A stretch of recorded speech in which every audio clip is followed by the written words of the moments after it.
is being organized by INA Bhubaneswar chapter in association with SOA University and IMMT Bhubaneswar. This is the second lecture in this month in this series. And this is basically meant for faculty, students, fellows of INA, researcher in different areas. And today we have a very highly distinguished person, Dr. Ashutosh Datta,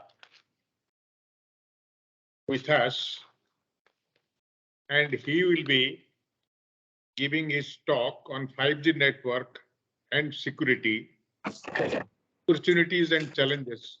As you know, this is a very, very important topic, and particularly in the period in when our country is actually going to launch 5G network. Now, briefly speaking, Dr. Ashutosh Datta is currently works as Chief 5G Strategist and Fellow of the Johns Hopkins University Applied Physics Laboratory and Chair of Electrical and Computer Engineering for Engineering Professionals program in Johns Hopkins University.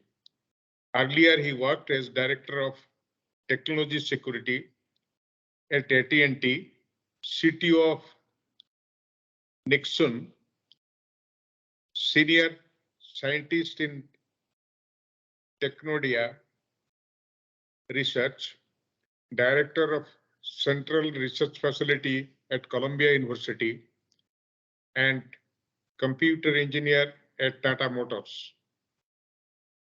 Ashutosh is author of more than 100 technical papers, and he holds 31 patents to his credit.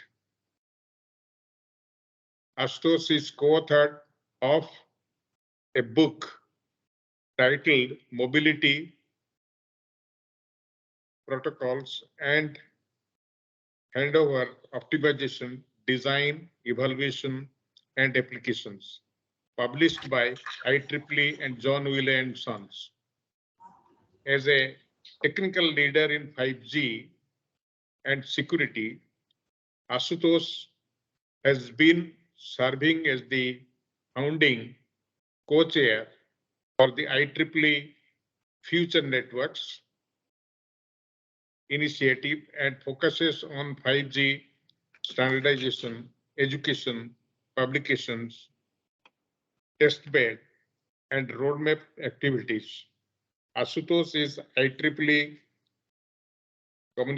Communication Society's distinguished lecturer and as an SCM distinguished speaker. Ashutosh currently serves as the founding co-chair of the IEEE Future Networks initiative and member at large of IEEE Communication Society. He co-founded the IEEE STEM conferences and helped to implement EPICS,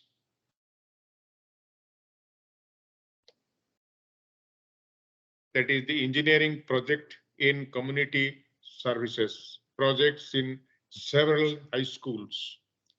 Ashutosh has served as the general co-chair for the IEEE STEM conferences for the last 10 years. Ashutosh served as the Director of Industry Outreach for IEEE Communication Society. He was a recipient of 2009 IEEE MGA Leadership Award and 2010 IEEE USA Professional Leadership Award. Ashutosh currently serves as a member at large of IEEE Communication Society from 2020 to 2022. Ashutosh has served as the general co-chair for the premier IEEE 5G World Forums and has organized 80 5G works world 5G world summits, around the world. Ashutosh currently serves as the chair of IEEE Industry Connections Forum activities. Ashutosh, I'm happy to say, is a distinguished alumnus of my alma mater, NIT Rourkela, from where he has got his bachelor's degree in electrical engineering. He had master's degree in computer science from New Jersey Institute of Technology and a PhD in electrical engineering from Columbia University. So we have with us one of these top persons in the 5G and advanced networks in the world, and it is really a pleasure to listen to him, and possibly in the process actually we'll be learning a lot when we are venturing into the 5G implementation in our country. Now, I will like to invite our sponsor for this distinguished lecture series, that is SOA University's Pro Vice Chancellor, Professor P.K. Nanda, to speak a few words about SOA University for the benefit of all who are present, including Professor Datta. Thank you, sir. Good evening, everybody. Esteemed chairman of our advisory board, Professor Damodar Acharya, who is also chairman of the IIME Bhubaneswar chapter, and who is actually spearheading this kind of the lecture series for these three institutes. And distinguished Dr.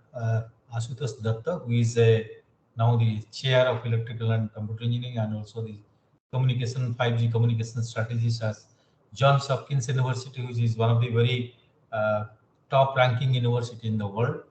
And I must say that Dr. Datta is in our advisory board, international advisory board, and he has also shared his views in the last board regarding the kind of the different directions the university should proceed. It's our pleasure to welcome you, Professor Datta, here. I think on behalf of the university as well as all INE chapter, which is in our university currently, and also from IMMT on behalf of IMMT, I cordially, heartily welcome you for this lecture series. Professor Datta has actually a long industry experience, who was right blending now moved to the academia.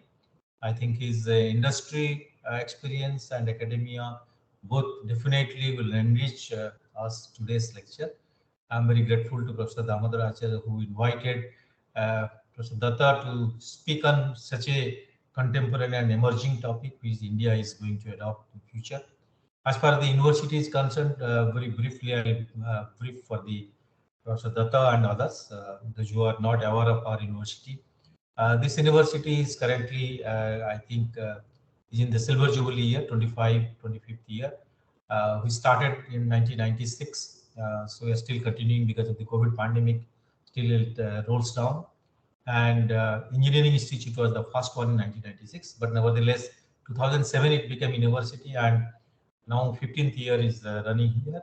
And currently, we have 10th institute added. We have 9 different institutes under the ambit of this university, including engineering, faculty of engineering, science, medical science, dental science, and nursing, management, hotel management, law, and agriculture. Also of late, just this year, we have added Institute of Veterinary Science and Animal Husbandry, which will induct students in 2022. Because it is deemed to be university and we are focused on R&D activities. And as far as the R&D activities concerned, we started very kind of with a baby steps. We started in 2007, but now we have kind of jumped. As a result, we are visible nationally and internationally. And in the NRF national ranking framework, we have been consistently there within the top 25 bracket, right from the inception of this program 2016. Last year, we entered in the World University ranking, QS World University ranking in the bracket of 800 to 1000. And in QS Asia, we are 400 to 450.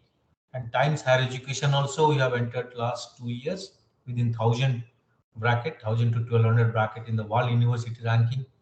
And besides our engineering program, also 3 programs are ABET accredited. And I think that's similarly the medical science also is NABH accredited and NABL accredited. We have a large student pool of 14,000 and I think nearly 1,453 faculty members are there. And we have 1,100 research scholars pursuing their PhD in our university, out of which 457 are the full-time scholars. They are either funded by SOA or by different government agencies. Our publication record also went, in fact, from year to year, went high from year to year. And even during COVID pandemic, per year publication, we had 1,700 to 1,800 publications total university. And in fact, total publications, we have 16,000 publications, out of which 7,000 we have in Web of Science and SCI Index. And we have our average impact factor publication is 3, and the highest impact factor is 91. And we have established during last 7 years, I think, 58 research labs, 16 research centers, where the faculty members from top-notch institutes who have superannuated or have joined us to carry out research in different directions. And also we are proactive in patents. We have filed 300 patents and 21 has been granted, 9 designs have been registered. And our extramural grant also have increased. I think we have 119 projects running currently to the tune of 30 crores. And this year, particularly because of the deemed university, we have focused on interdisciplinary research. As a result, SOA University with its faculty from pharmaceutical science, medical science, and dental science jointly could bag a interdisciplinary DBT builder project to the tune of 5.4147 crores. And that's the last year we have been granted. And our faculty members have collaborative activities with the institutes of repute nationally. Also, we are making the international collaboration active. We are attempting to do that.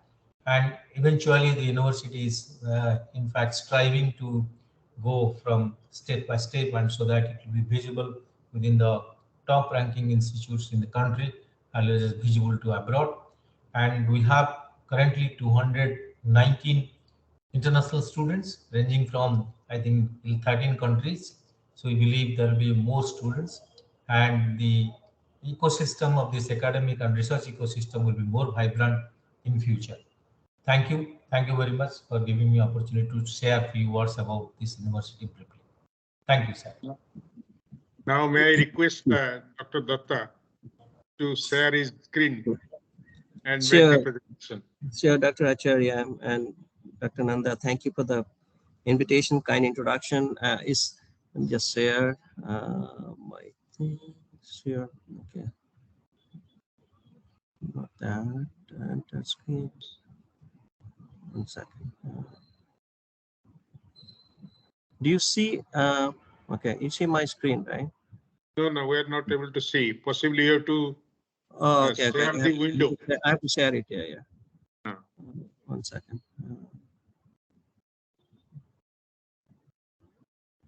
Yeah. Okay, I got it.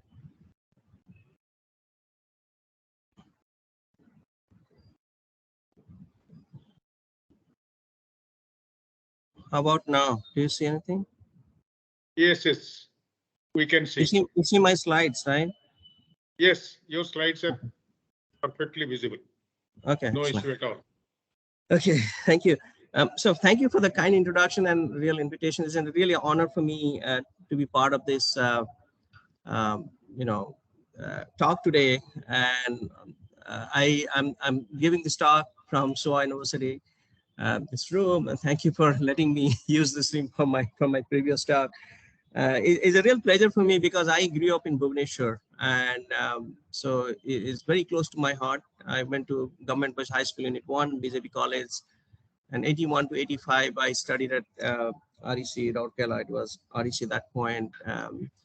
And I've gotten a lot of advice from Dr. Acharya, Dr. Nanda, Dr. Sharma. It was great to meet you today. I really looking forward to any potential collaboration with SOA or any other professional organization. So right now, I think I already got my introduction. I will talk about 5G. So obviously my workplace is in Maryland, Laurel. I was in New Jersey, New York for 32 years before I moved to Laurel about 4 years back and started my work at Johns Hopkins University. So in that capacity, I can collaborate any way possible. But in addition to that, I'm a volunteer in IEEE, in Communication Society. And in fact, some of you may have attended Dr. Acharya and Professor Ramji Prasad. They organized a 5G summit a few years back in Bhubaneswar. So I'm hoping we can have a next summit here at some point. So today's talk, I'll mostly focus on 5G networks. And I know we have a variety of audience. I won't be too technical, but maybe a little technical. Mostly focus on the 5G characteristics, how 5G is different than the previous generation of cellular networks. Then I will think about what are the problems, potential problems, security problems, or potential opportunities. So when there is a new evolution of technology, you have to see new things get added, right? And that gives rise to security problems, but at the same time, there are new opportunities. So as people say, a glass is not half full, a glass is half empty also. So you have to look at both sides. I'll give some use cases. I'm also very much, I believe the standards, activities, test beds, and prototypes are important. I know we had an interesting discussion about how to create a 5G test bed at SOA and other places in Odisha. As Dr. Acharya said, I've been a founding coach of a future network initiative, and there are potential opportunities there because we are defining the roadmap for 3-year, 5-year, and 10-year, right? So there are potential opportunities for faculty, students, and other professionals to be part of that and contribute to the, the future generation of networks. So I think, we are all engineers, scientists, or architect. We are creating the next generation of networks. So there has to be a motivation why we're doing that. So at the very beginning, if you look at it, it is all driven by the application. And this galaxy of application I have, if you try to see the underlying KPIs, the key performance indicators in terms of bandwidth, latency, system control, they're all different, right? If you, in the old days, we are sending email, sending SMS, that doesn't need that much of bandwidth. But then if you try to do augmented reality, virtual reality, you need a lot of bandwidth. Your latency requirement is stringent, few milliseconds. At the same time, if you want to make the network flexible, you need software-defined networking, virtualization, etc. Right? So that kind of defines how the new network is going to be developed or designed. This is another motivational slide, which I'm showing. In old days, in 1980, when we started analog communication, and every 10 years since then, there has been an evolution of 2G, 3G, and 4G. Most of the places 4G is being deployed. It was mostly the bandwidth, the ramping of bandwidth, few bits per second to kilobit to megabit. But now, with the advent of 5G, is going to affect not only the telecom world, but other aspects, other verticals, right? So you have intelligent transportation system, car-to-car communication. You have e-health, a doctor doing remote surgery in some remote part of a country. You have robotics at home. You have smart grids, security surveillance. utility management, right? So these are all different types of application. If you have to support all these in a scalable way, you need an underlying fabric or infrastructure that will be able to support that, right? So that's why there has been, people are talking about doing 5G now. 10 years from now, it'll be 6G or 7G, right? So that is the cellular side. But then there is also Wi-Fi. We all have been using Wi-Fi, right? So that is IEEE is developing that. So they have to coexist. So this is just a historical slide, and just to set the stage how things have evolved. And so if you see the 1G was 1980, it was all analog communication, and different countries developed their own standards, like Japanese, Americans, Europeans, etc. And I still remember in 1980, I used to, 1990, around 85 or 86, I think 87, there used to be like a big phone like in the car, right? It was really heavy phone. Now, since then, if you see, there has been two camps: third generation partnership program. This is a standardization body that develops the cellular standards, and 3GPP2 mostly started with Qualcomm. So, and these are different access technology: time division, multiple access, frequency division, multiple access, code division, multiple access, right? And so this 3GPP camp, it was mostly GSM. And if you look at the bandwidth, like kilobit per second, right? And similarly, Qualcomm champion IS-95 and CDMA 2000, and they were going into a different route. Many operators in the world, for example, in IDEA, if you remember, at some point they had 3GPP2 standard, and 3GPP, other operators, they do 3GPP. And so every 10 years, so the 2000, it was 3G. Then around 2009, the 4G camp on 3GPP2, they folded their effort, they joined with 3GPP. So what happened, the LTE long-term evolution was born at that point. So Verizon, an operator in United States, actually deployed that for the first time. And so since then, we all have been using that 4G for long-term evolution. If you remember, like Jio in India was the first company who provided voice over LTE, for example, right? So right now we are in 2022. So standards are being defined. I'll talk a little bit about that, how that's being happening. And then the type of application has not been just sending traffic or sending email, but mostly enhanced mobile broadband, high bandwidth, ultra reliable, low latency, URLLC, machine to machine type communication. So what happens is, on the next slide, I show you how ITU defines this requirement and KPIs, then gives it to 3GPP, and that defines the specification. Then the vendor community, like Nokia, Ericsson, they take it and they develop the product. And the operators like AT&T, T-Mobile, Verizon, Jio, or Airtel, they take and develop the actually deploy it, right? So there are different phases happening: phase 1, phase 2, phase 3.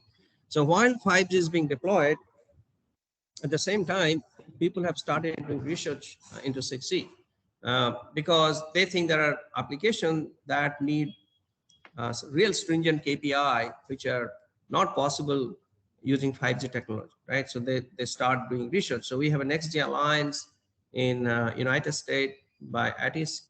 Every country, TSDSI, for example, in India, has been looking into 6G requirements.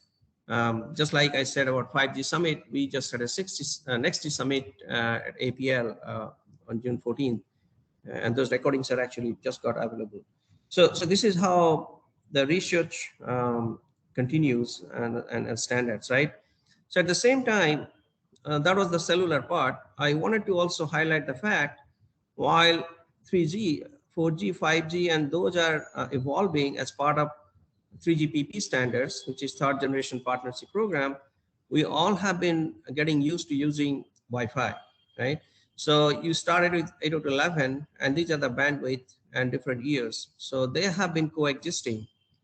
IEEE 802.11 chaired by Dorothy Stanley. So see, if you see the bandwidth wise, they're more or less comparable. And right now they're working on Wi-Fi 7. So they have to coexist. One is being defined by IEEE, the other one is being defined by 3GPP. So if you go to a hotspot, you move into Wi-Fi, you get out, go to the car, and then you have cellular, right? So I wanted to highlight this, although today's talk, I'm not going to talk about 802.11, but it is important resource topic in terms of interoperability or coexistence, handing over from cellular to Wi-Fi and back and forth. There are a lot of interesting research areas there. I just wanted to highlight that. So now how things happen, right? So there is an organization called ITU, International Telecommunication Union, and that's represented by folks around the world. So what they do, if when you saw the 2G, 3G, so they define the requirements to support different types of applications. They're kind of the visionary guys, right? So some of the KPIs, we call it peak data rate. You know, what is the maximum data rate you can send out? What is the user experience data rate?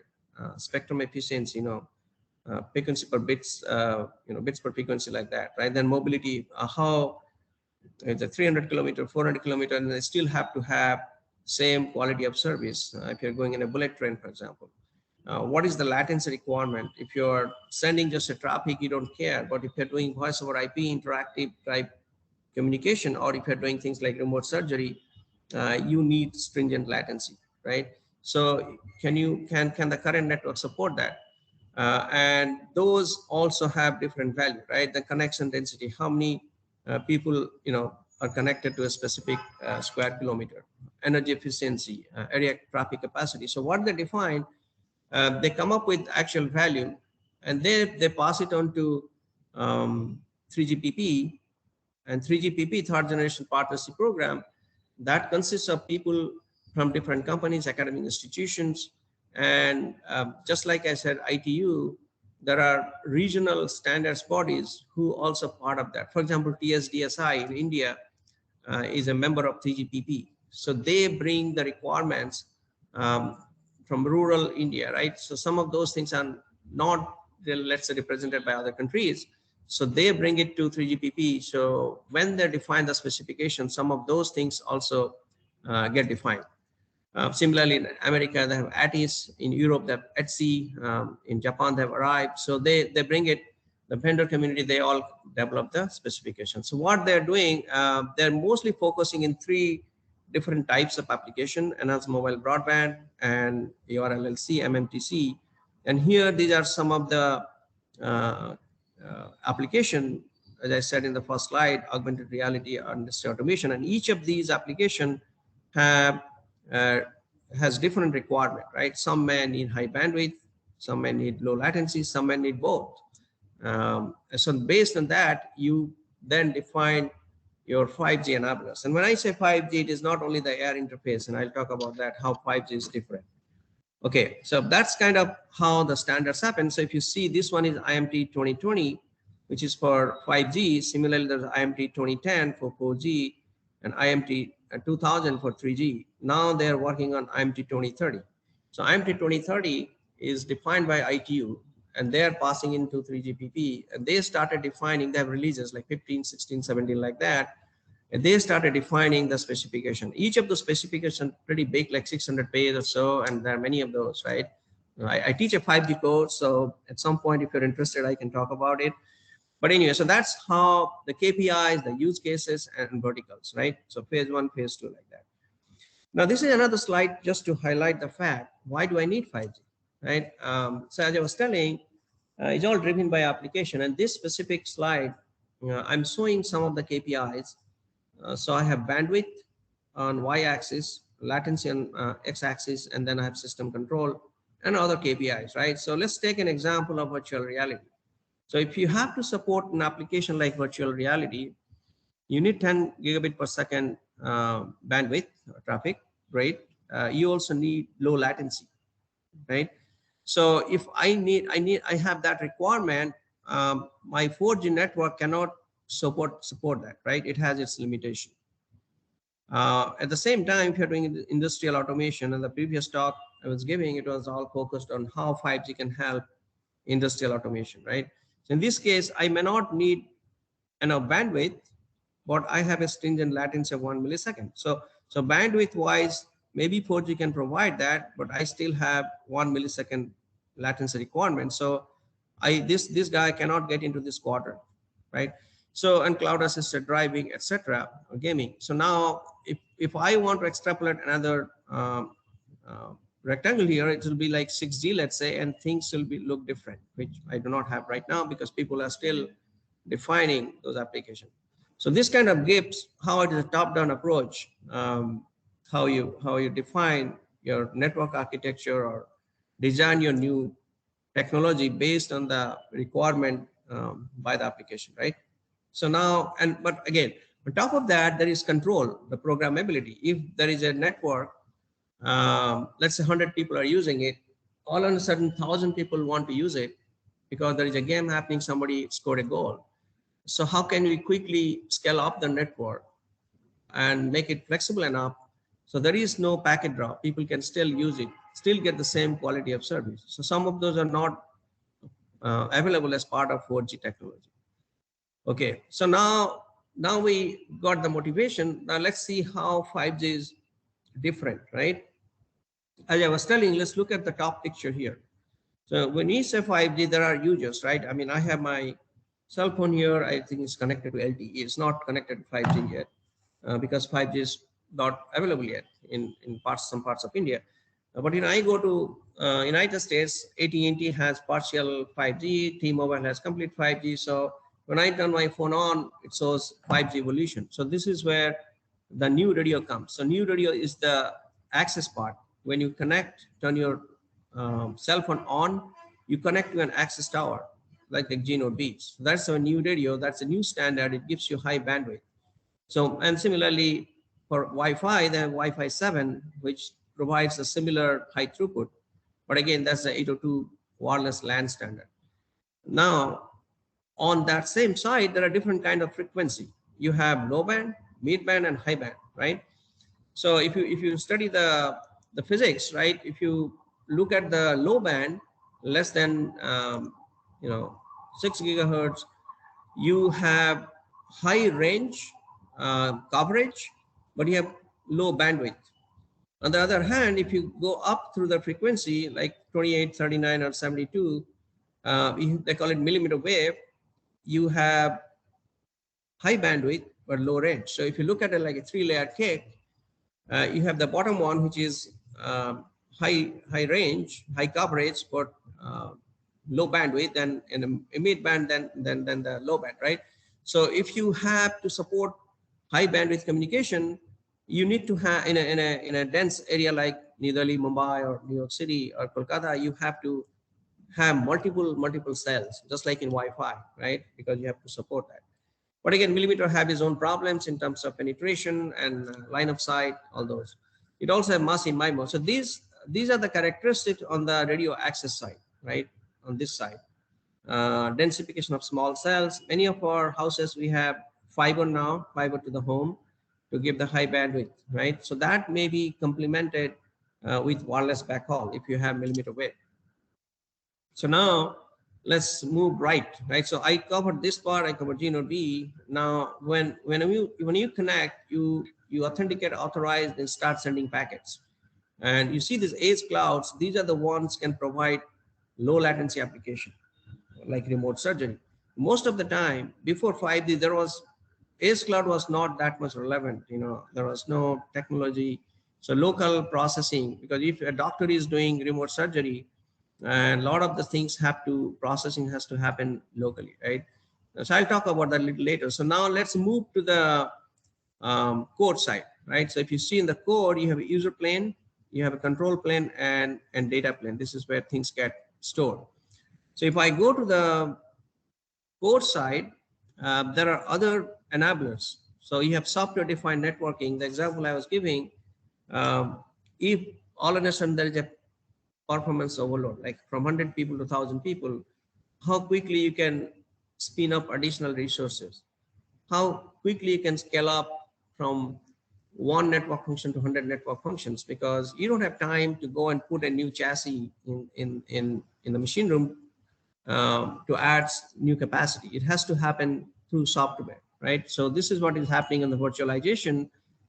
You have a common of the self hardware like Dell or HP, you have Linux operating system, and then you just add this virtualization. So these are all virtualized functions which used to reside on a real monolithic hardware previously, right? So they're all becoming softwareized. Then you have the closed loop automation orchestration. That means something is happening in the network. How can you detect quickly? Somebody's attacking my network. How do I detect somebody's attacking it? And I can take care of it, right? I can find out who is attacking and then stop the attacks. Or how can I scale up the network? I talked about mobile edge cloud, that will give you the low latency application, because a lot of things get processed at the edge. Radio access network that I was talking before, that's also becoming cloudified, right? That means except for the radio tower, everything else is going to be in the cloud. Service-based architecture, some of you may have heard about microservice-based. That means it is mostly on using protocol like HTTP, JSON. So the component, the network function becoming more granularized, right? You can have small service function and they can interact with each other. So that opens up the opportunity for the startups also. Then you have multi-tier networks, as I said, microcell, small cell, head nets between Wi-Fi and cellular, device to device centering. So it's going to be not only human to human, human to machine, machine to machine. You know, those are the things would be possible through 5G technology, right? So now you get an idea about what are the enablers, how this is different from previous generation, right? So if you put this together now, you have a new radio that gives you the access part, fiber-like performance. You can have multi-radio access technology, Wi-Fi, cellular, others, right? The network function virtualization gives you the softwareization, ability to orchestrate your network up and down. You have cloud resources throughout the network. You're making the network programmable. That means somebody's attacking, how quickly I can detect and stop the attack. And that can happen in the radio access network, core, or transport. And then you have the slicing, which I didn't get a chance to talk in my previous slide. So what happened in slicing is, think about like if a mission priority application, think about like an HOV lane, right? High occupancy vehicle in a highway. So if I'm attending to some ambulance or something happening on the road, if I communicate, I need to make sure, even if there is a congestion in the network, I can still get the same quality of service, whatever bandwidth I need. So what this slicing technology, what it does, throughout the whole end-to-end network, you get certain amount of memory, certain amount of CPU power, certain amount of disk storage, etc. So you get a guaranteed service from end to end. So you can create multiple slices. So what I'm showing here, a kind of putting things together. So you have over here, you have the core network, you have edge cloud to provide ultra low latency, you have wireless fixed access network here, then you have SDN controller for programmability. Then on the top, you have an orchestrator that helps the automation, orchestration, etc. And if you can see the slicing example I was giving, there are different types of application. Let's say automotive, industrial automation, IoT. So each of these type of services, they'll be given a specific slice identifier, right? Because some of the need high bandwidth, some may not need high bandwidth. For example, IoT may not need high bandwidth, a lot of bursty traffic. On the other hand, if you're doing remote surgery, you need high bandwidth and low latency. So you're creating like a virtual channel end to end and sharing the resources of the computers that you are using, computing power, etc. Right? So this is kind of gives you the overall architecture and enabling technology. This is a slide I talked about the mid band, low band, high band. I want to just have this slide so you get an idea about what I was talking about. So here, if you have low band with less than 1 gigahertz, and different countries have different frequency range, and this is the mid band, this is the high band. So if you want to support high bandwidth, even if the range is low, you got to support like 30 gigahertz or 30, 70 gigahertz, etc. So for example, Verizon and AT&T, they started deploying this. But nowadays, every operator, depending on whether you're doing in a rural or city-like, if you're doing in a rural, you need high range. You may not need that much of bandwidth, right? So they do usually low band or mid band. In the high band, mostly city like Manhattan, Mumbai or Kolkata, too dense, a lot of population, you probably have to do that. And so that's how you define which specific frequency band you want to take. So now what happens? So in the standards, now you know that there are 3 different types of services, right? Enhanced mobile broadband, machine to machine type communication, ultra reliable low latency. Now, if I try to map this application with a specific use case. So if I want, because standards happen, it happens in parallel, but some standards take more time and some standards take less time. For example, ultra reliable low latency, and sometimes they're dependent also. So enhanced mobile broadband, these standards get defined first, right? So if you see the last hop, fixed wireless access, has been defined and the release 1516. So these are the type of use case that can be supported if I have enhanced mobile broadband already active. And then machine to machine type communication, that doesn't need that much of bandwidth, things like industrial automation. These are the kinds of use cases that can be supported if 5G supports machine to machine type communication. Ultra reliable low latency, these are the ones I'm talking about, like remote surgery or drones, vehicles, unmanned aerial vehicles. So that is the last piece. People are now using it. They're actually defining that as part of release 17. And if you see the enablers on the bottom, right, these are the general enablers I was talking about before. So in order to be able to support the use cases and support these types of service, you need to have these enablers, not only the radio access, but other core enablers, so that you can support that.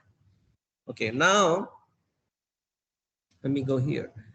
Now that you know the overall system, now I'll go a little bit technical here, just to give you an idea. If you want to know, let's say Jio is providing 5G or Airtel is providing 5G, right? How things look like. So this is the end user. This is your radio access network. This is the edge cloud. Then you have a user plane function. You have a control plane. And then here your data is stored. And here you go to the internet.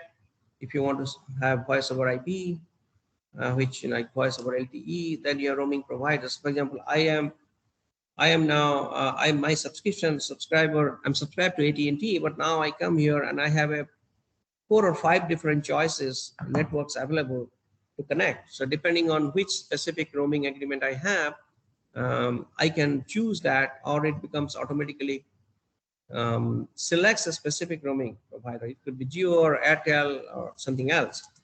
If there is no 5G, I fall back to 4G. Obviously now I'm at 4G. If no 4G, I fall back to 3G. So what happens is when, and here different types, it could be a soldier, it could be a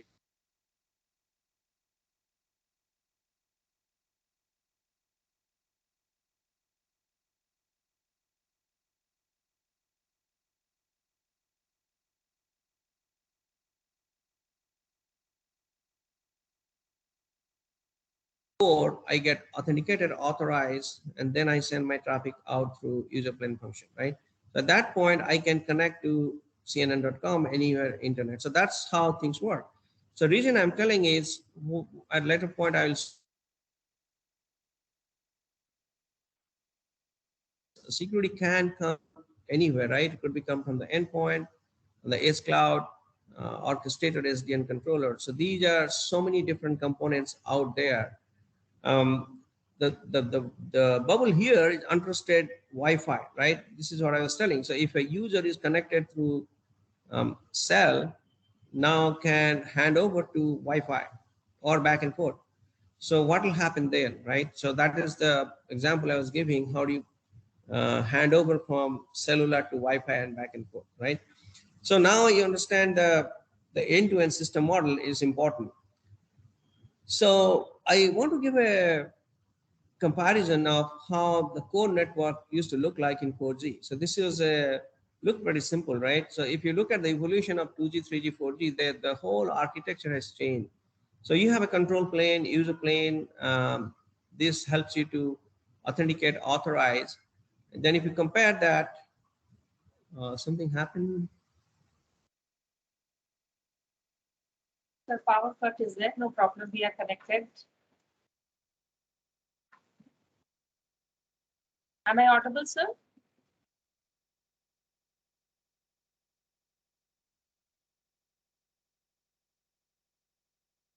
Is Am some I power audible? failure. Yes, sir. It's a power failure.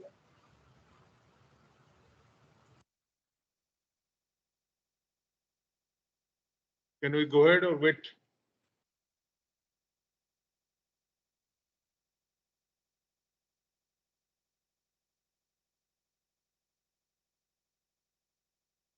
Sir, there will be no network in the boardroom. Dr. Datta may not have the network now. So unless there is a connection from mobile, the network will be disturbed.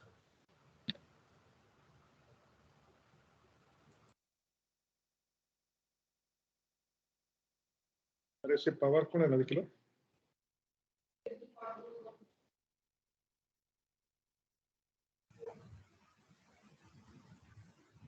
Yeah.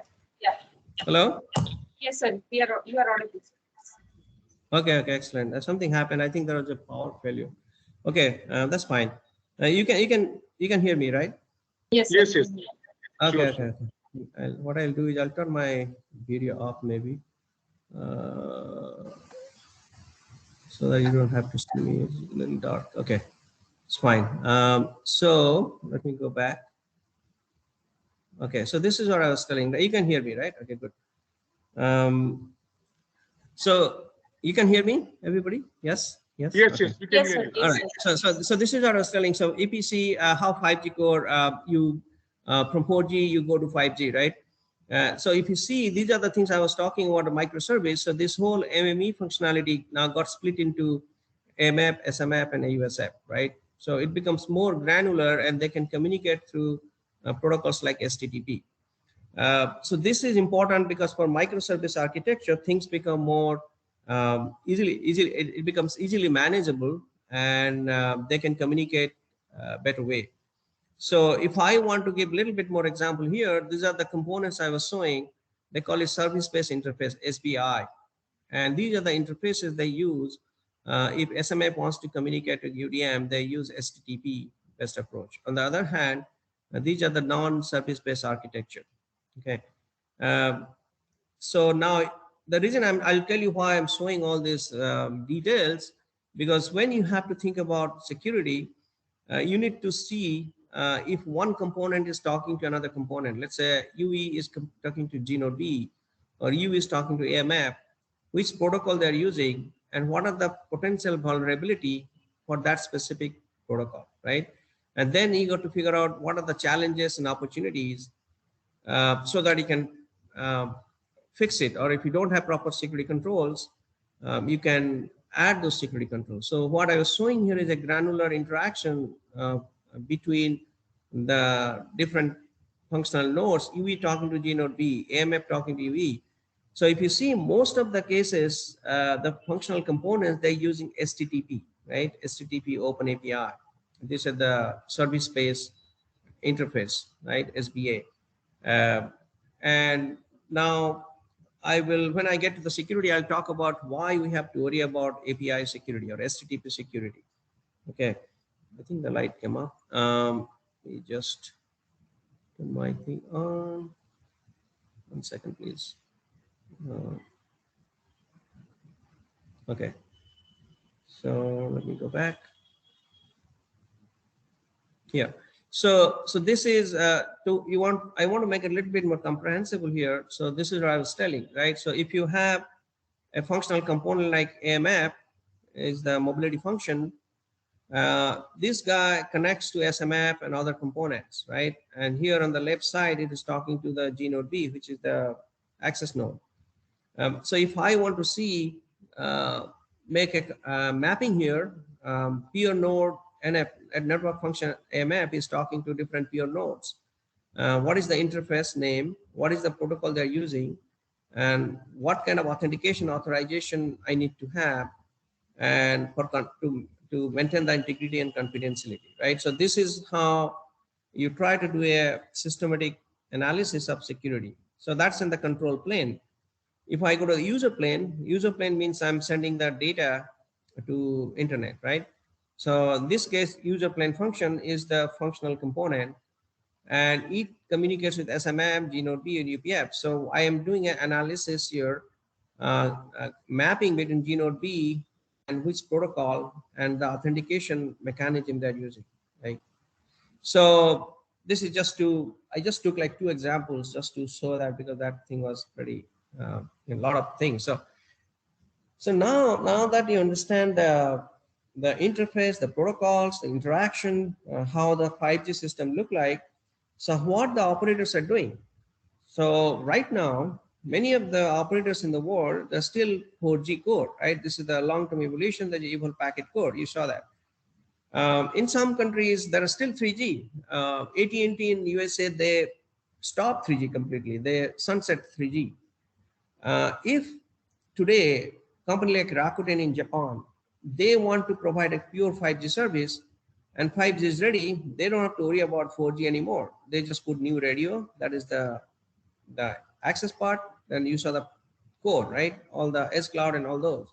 So they can just go with that. They call it standalone new radio with 5G core. Now, this it's not like a Y2K problems. Things have to happen in transition.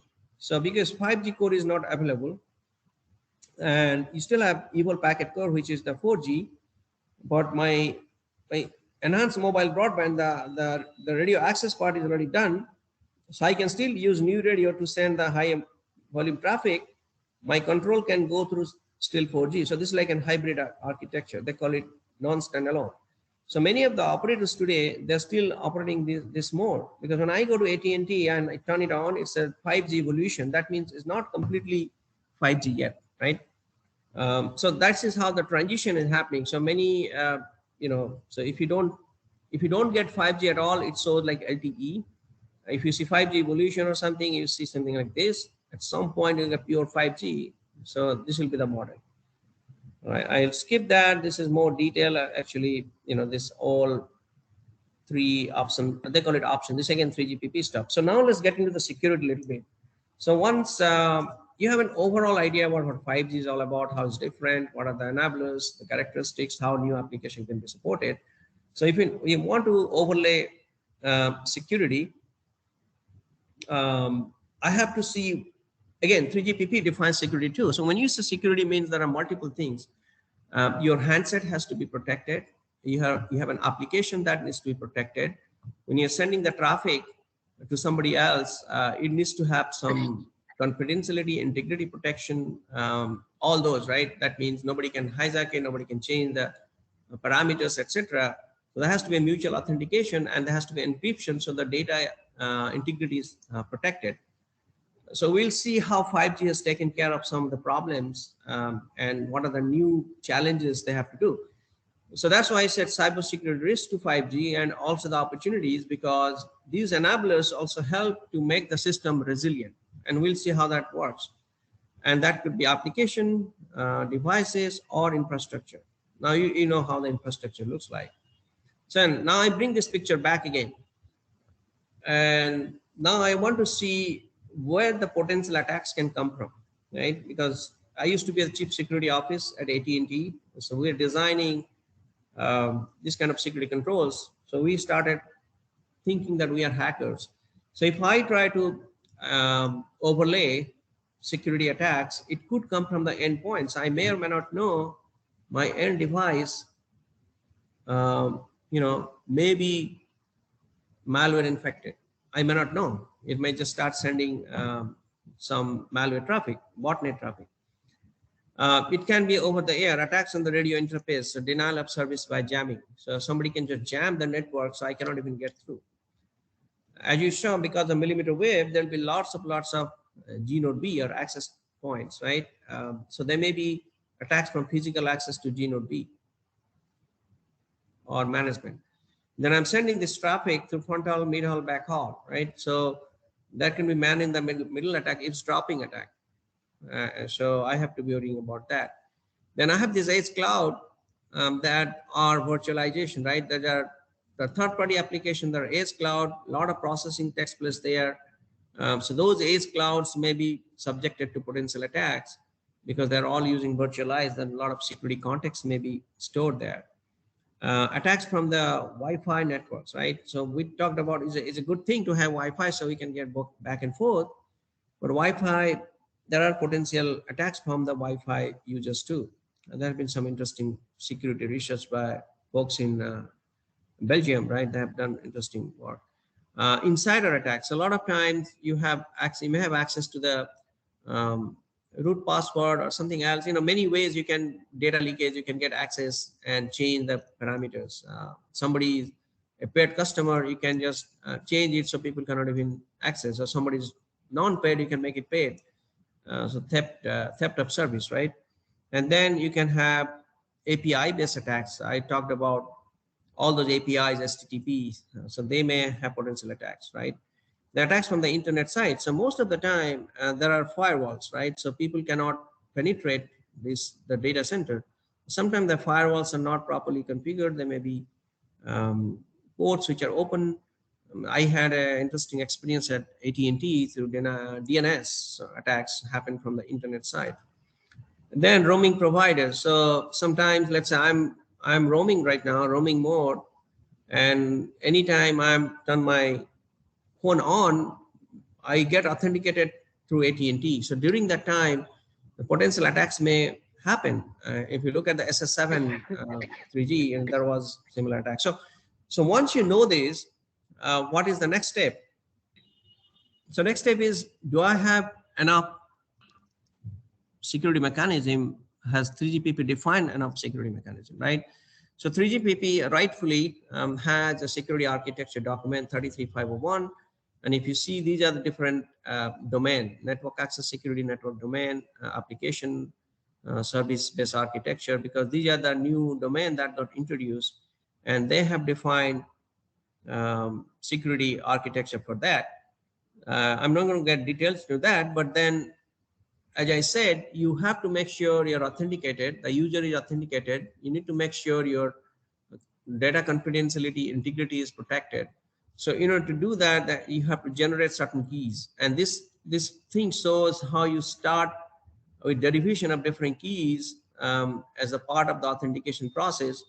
And the end, what you're seeing here is you're generating certain keys like RRC integrity, RRC encryption, user plane integrity, user plane encryption. So these keys are used when you send any control traffic or data traffic.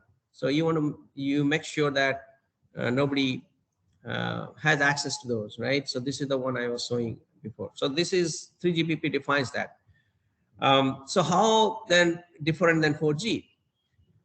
So in 4G, there is a authentication procedure like EPS AKA, and these are different elements, network elements and protocols. Those are used.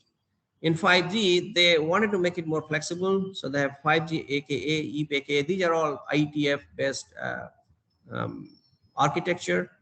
And one of the things I wanted to highlight here, as I was telling, in 4G, there was a protocol like Diameter, which is being used for authentication.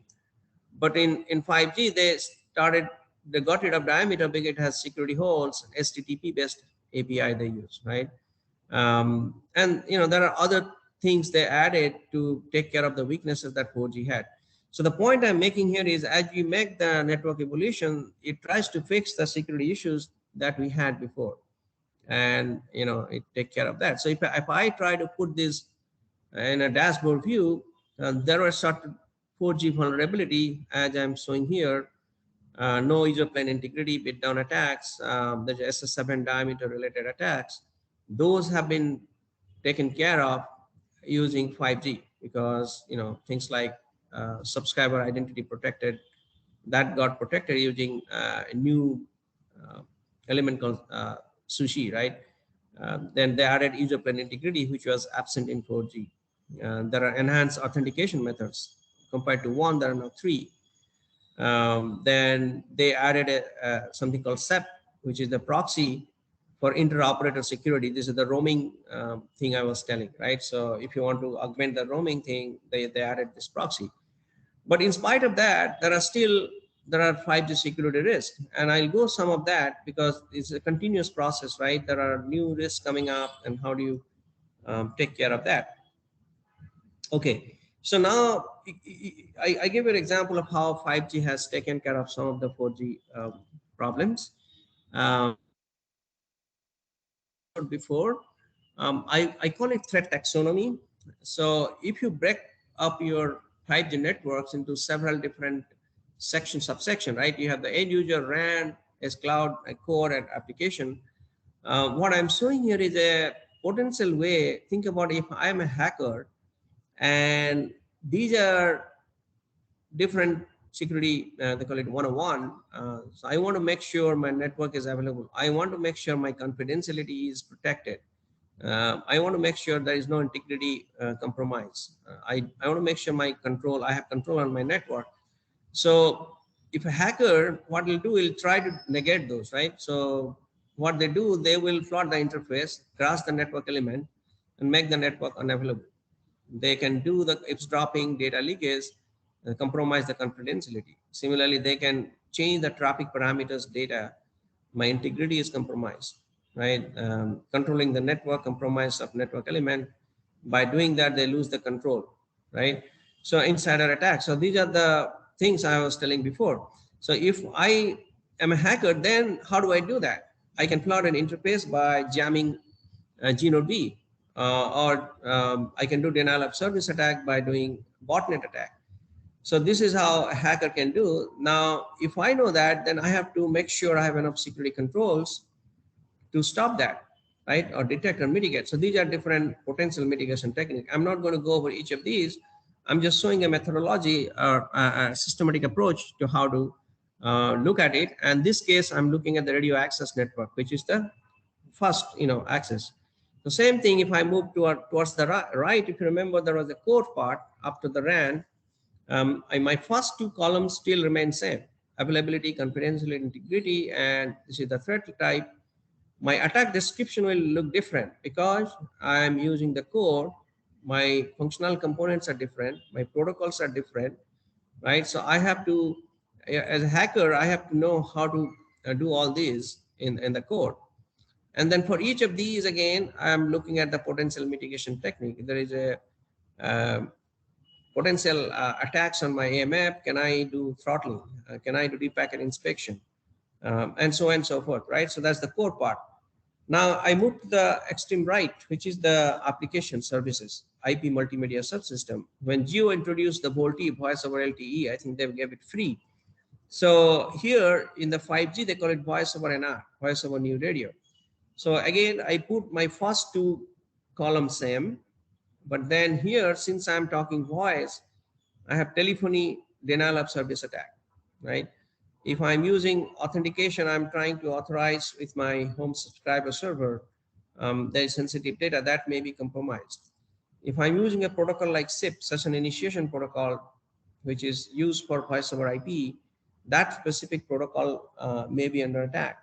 If I'm using RTP, real-time transfer protocol, to send the media, that may be under attack.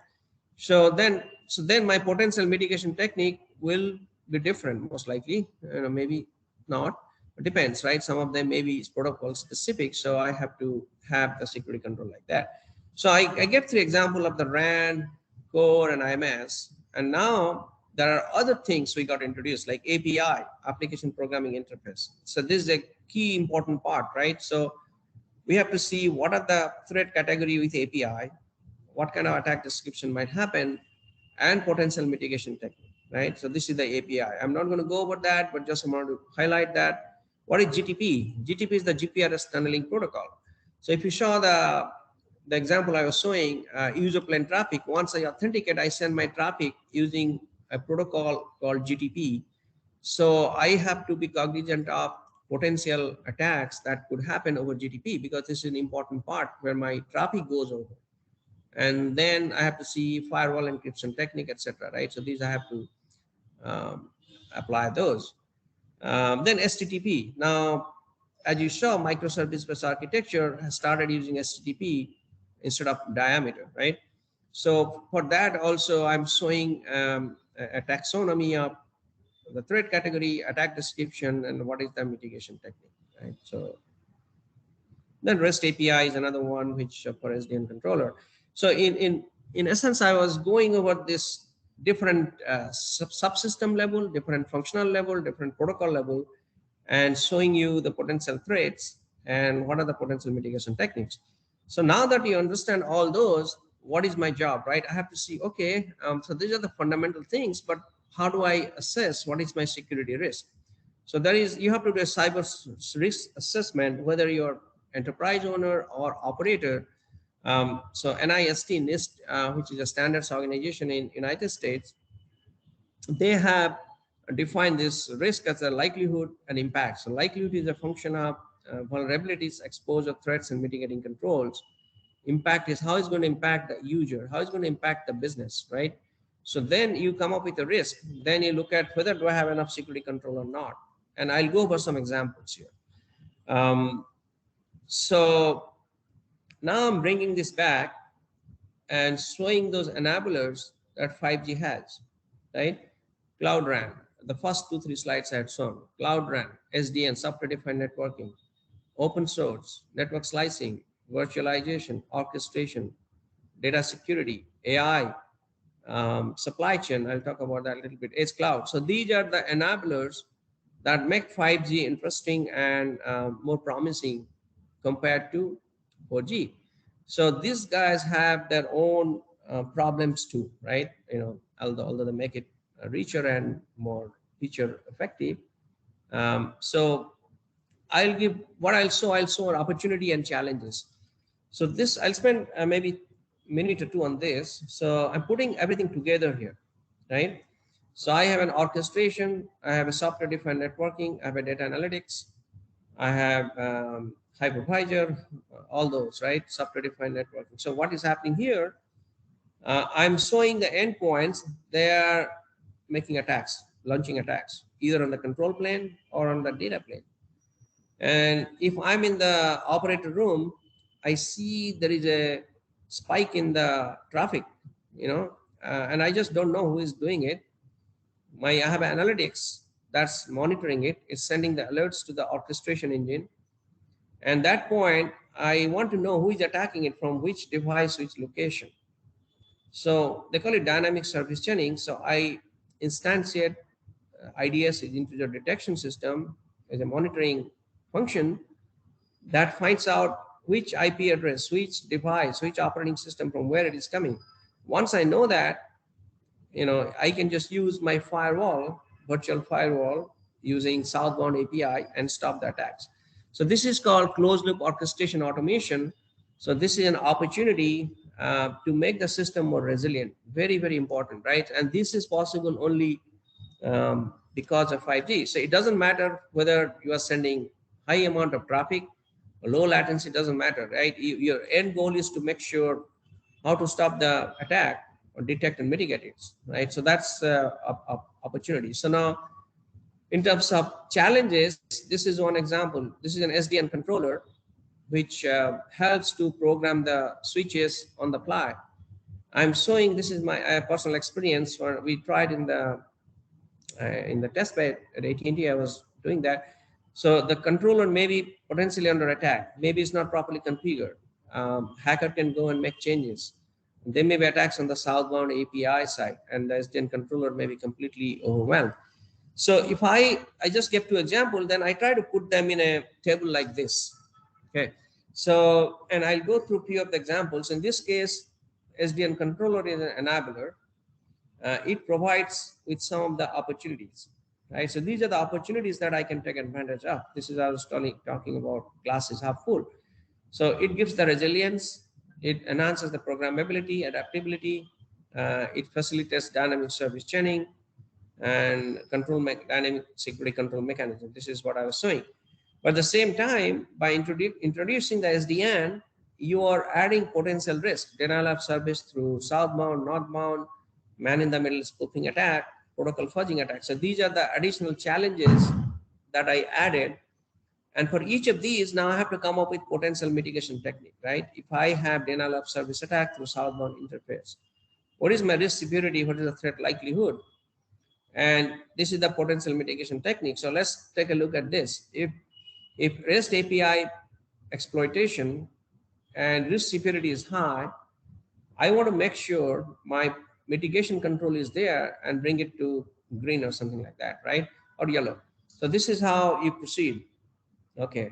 Same thing on the Open RAN. As I said, the RAN thing is getting disaggregated.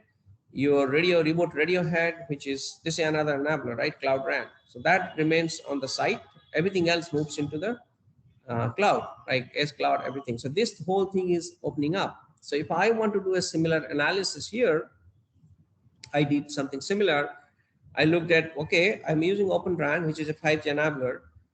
I have, these are the benefits I can do. I can detect any attack early on. If I have embed my DDoS mechanism, I can do dynamic radio resource scheduling, correlate the control plane data plane. So these help me to expedite the detection of attacks and also do bandwidth sharing, add new bandwidth on the fly. But then these are the security challenges that I have to worry about, right?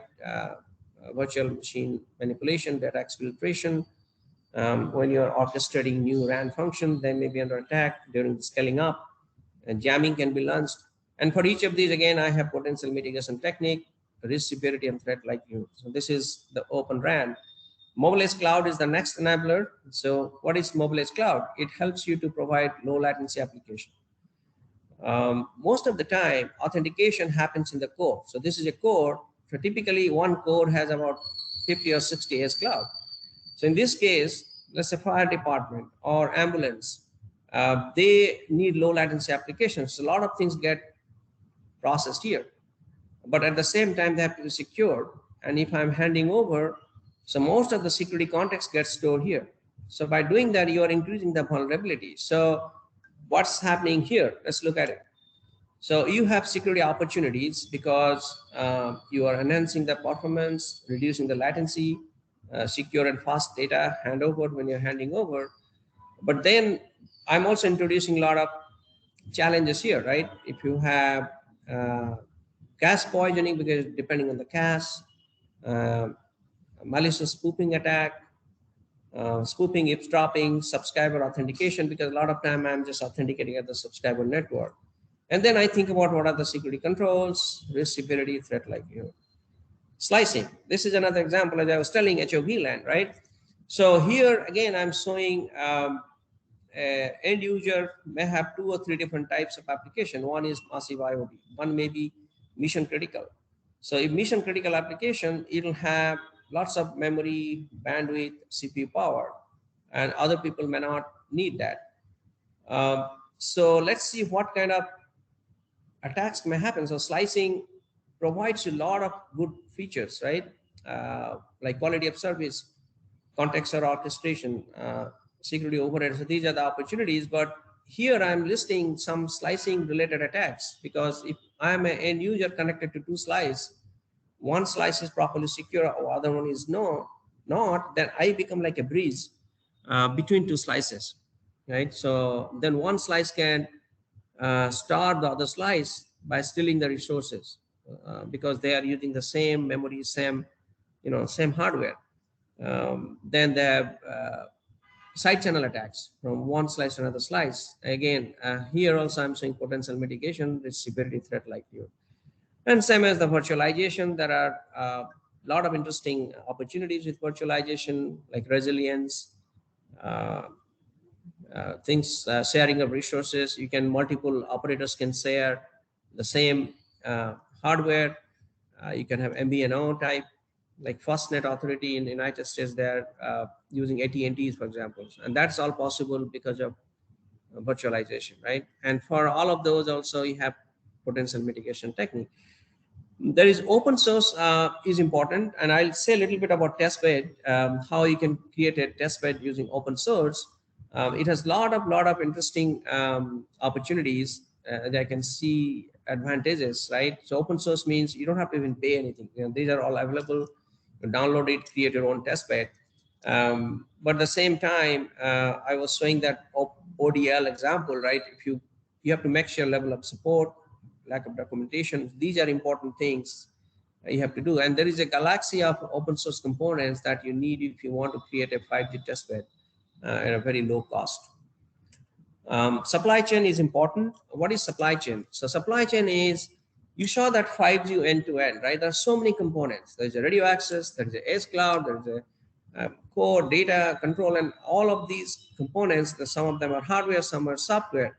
And here I'm showing that, like, if you use your equipment, you have a radio access network, you have a core network, then you have different chips, antenna, power amplifier, converter chip. So these all make the whole system work.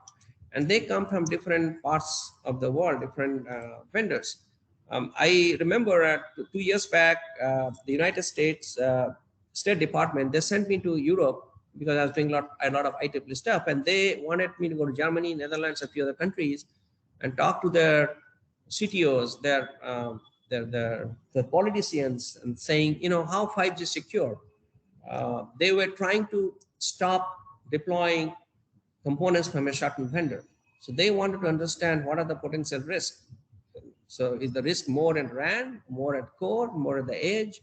So it's an interesting experience for me. So what I'm showing here is, it is important to have a best current practice when you're deploying specific component from a specific vendor. And this is just one slide I'm showing how do you define whether I should use a specific component from a vendor 1 or vendor 2. So there has to be some business practice assessment, cybersecurity risk mitigation criterion, a lot of time influenced by government actions, which is choosing a supplier, right? The supply chain. Now, this is the very important part, near and dear to my heart. So while you understand how 5G works, what are the security issues, end of the day, this has to be deployed. And before deployment, you have to make sure this works in a lab testbed. So every operator, like AT&T, I was building research testbed before even we go and deploy. So we're working with the vendors, bringing it, coming up with the use case.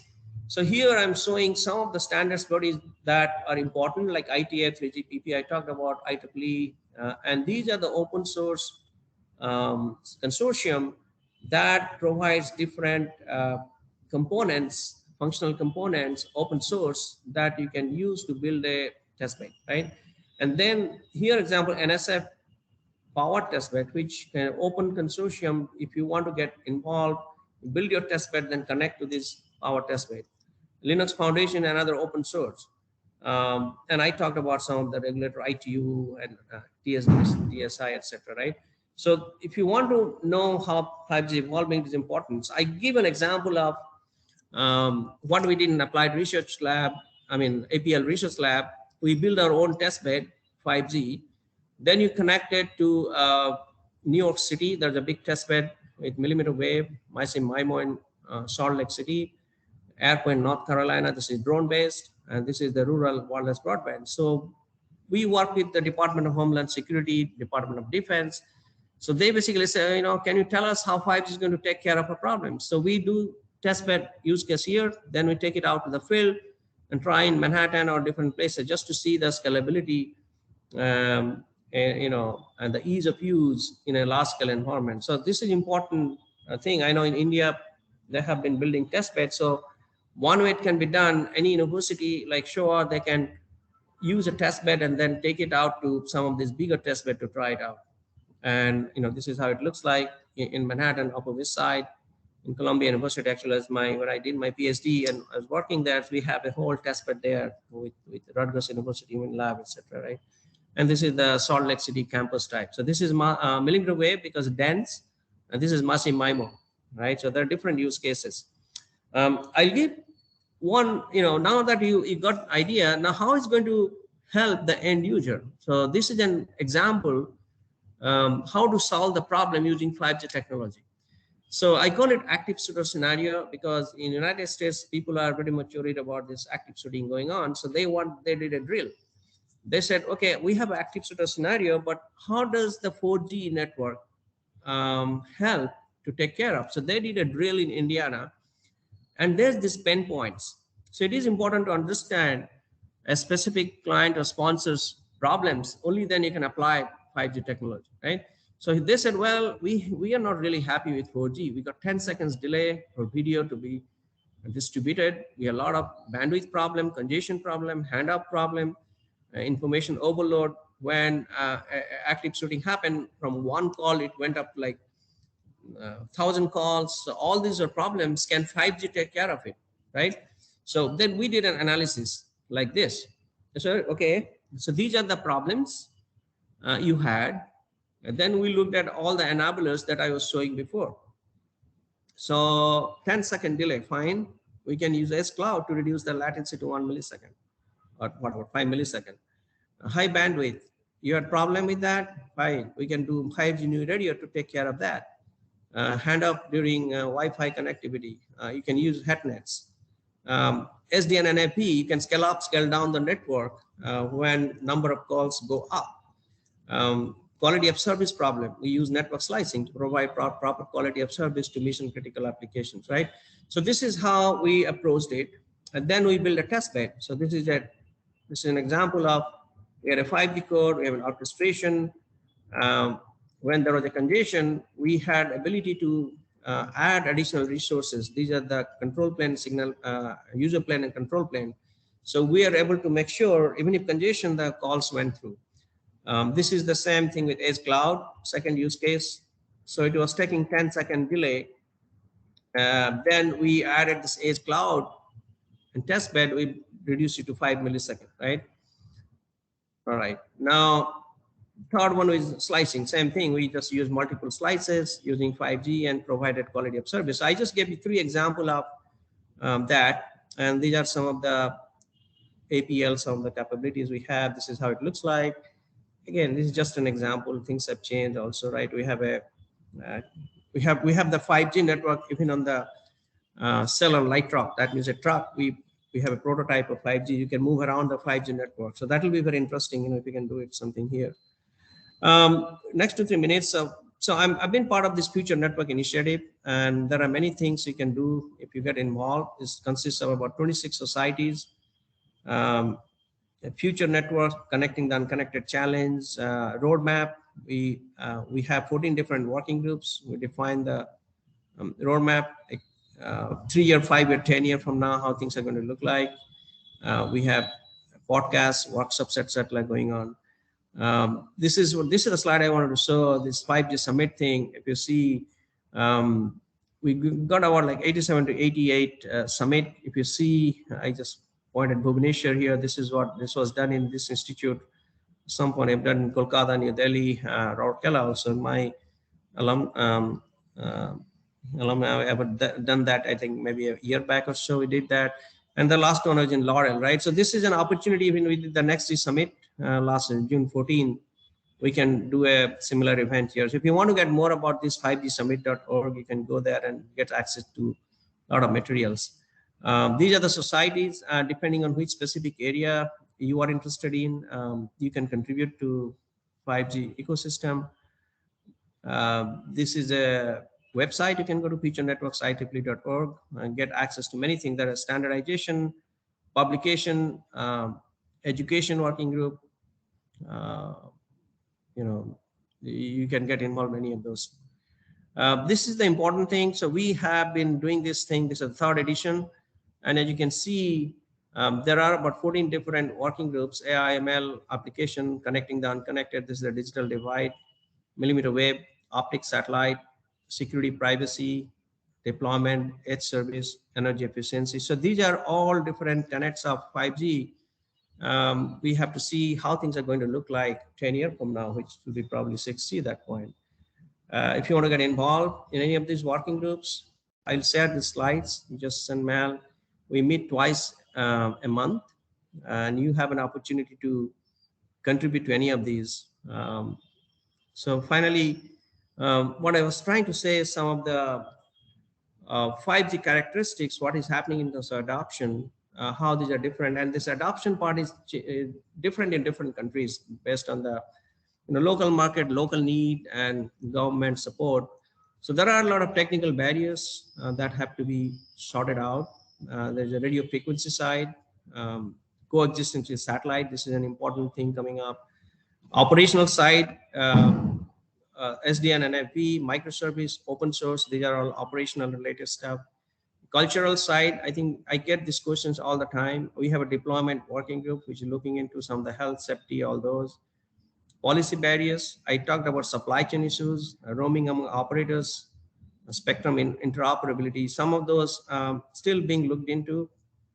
Spectrum side, this is a little bit of research area, dynamic spectrum sharing, use of unlicensed band, how multiple operators can use the same radio access network.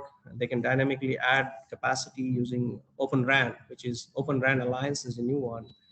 So finally, a summary, what I wanted to tell is starting from the first slide, I was showing why we're evolving new network, because new application that needs new KPIs,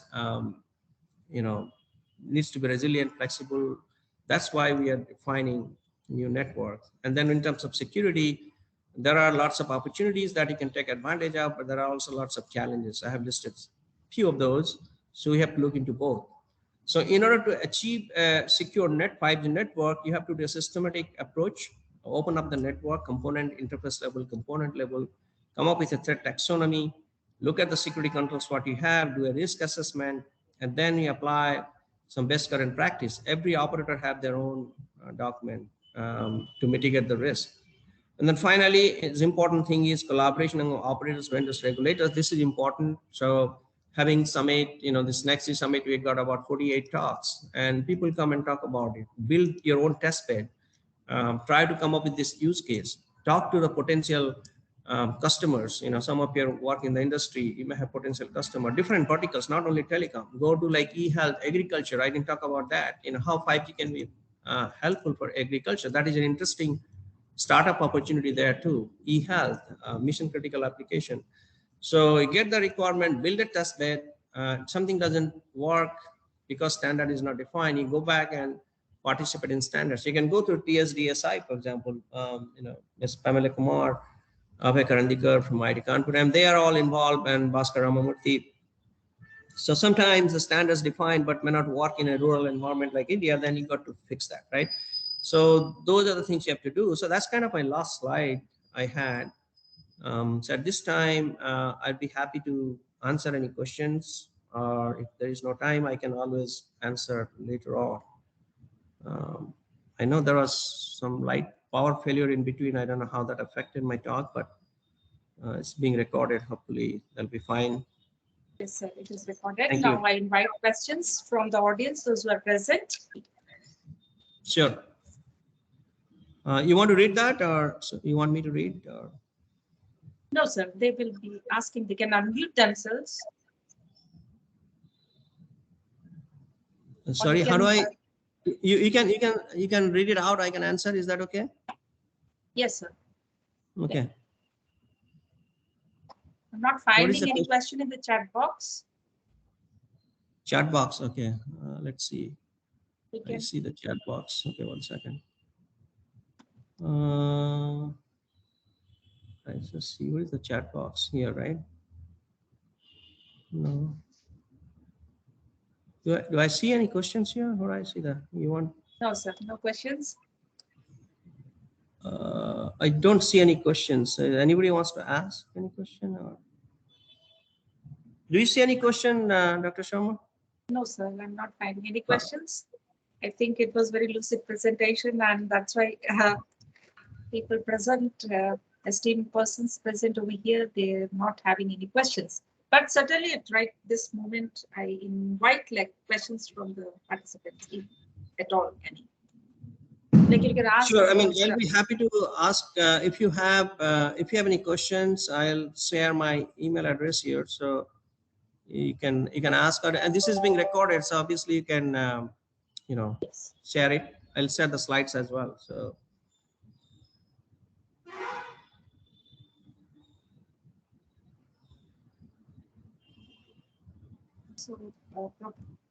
So shall we proceed further?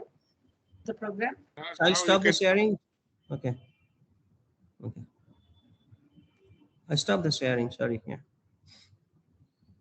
Renu Madam, now you can propose a vote of thanks. Thank you, sir. Very good evening, everybody. Thank you, sir. On the onset, I thank Professor Ashutosh Datta, sir, for a very lucid presentation, a very kind of the day-to-day application of engineering, and right giving back for the societal application. We feel this is going to protect a lot of minutes, and I think technology comes with various threats and challenges. So was the phenomenal technical presentation addressing protocol securities in 5G system and various mitigation techniques addressed by the professor. For examples, enhanced mobile broadband, EMBB, MMTC, URLLC, and 4 enablers with that. This is a new game changer for the society, and I think that this is a scalable research. Professor Datta is spearheaded from last 3 decades, I think more than that, helping the society. And I think study in depth 5G KPIs, classes and verticals will definitely take us to the right approach. Particularly as the technology evolves, the research of Professor will definitely make us aware of various threats like DOS by flooding, threats by like Wi-Fi and many more that can be minimized, and we will be alert. And it will be directly benefiting the society. Professor has shared an opportunity for closed-loop automation to make the system more resilient. Professor also encouraged for building our own test bench. And Professor research is visible across the globe. I'm sure India will contribute to a greater extent and is a part of it.